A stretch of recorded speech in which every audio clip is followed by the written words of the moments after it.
LV Design Quick Tip.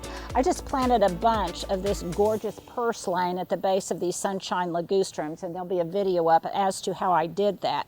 But I wanted to repeat this same jolt of color and texture in this basket that's got scented geraniums and some existing coleus in it.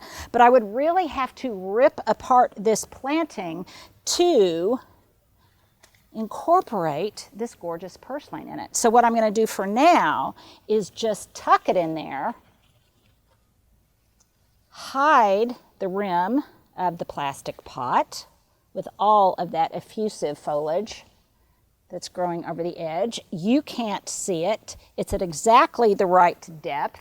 I can plant it later if I so choose, or for the duration of fall, I can pretty much just leave it in this pot. And because it's a drought tolerant annual, or actually it will go to seed and come back next year, I don't really even need to worry about that pot drying out prematurely. So there I get this same rhythm and repetition of that color throughout this corner just by dropping and plopping.